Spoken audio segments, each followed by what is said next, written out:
تعالوا يا جماعه اقول لكم ازاي تعملوا وصفه جميله صدر فرخه واحد وهتعجب اولادك جدا وهتعملوا منه وليمه وهتعجب جوزك. اول حاجه كده يا جماعه معايا صدرين فرخه غسلتهم بالملح والخل ماشي، ومعايا بطاطس وبصل وطماطم وشطه.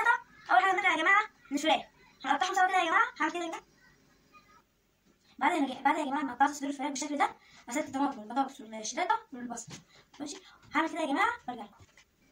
بعد ما قطعنا يا جماعه بعد ما قطعنا البطاطس والطماطم والشطه والبصل هنحط بقى صدور عليهم. ولو انت عايزه تحط بهارات احنا البهارات بتاعتنا يا جماعه كمون وفلفل اسود وملح.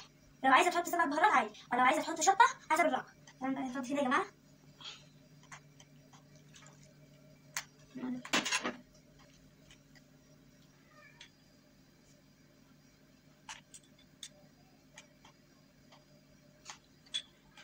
هو نص معلقه يا جماعه بس، مش هنحط شويه زيت يا جماعه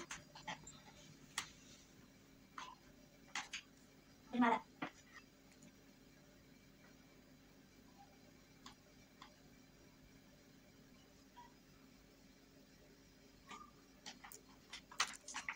نقلبه كده كتير يا جماعه. بعد ما قلبتها كويس يا جماعه هحط ربع كوبايه ميه، ونقلب برضه عشان الميه عشان الفراخ تشرب الميه.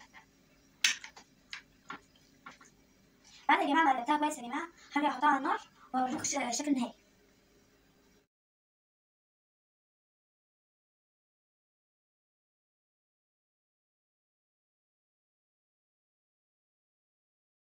بعد ما نزلتها من على النار يا جماعه هدوقها قدامكم دلوقتي.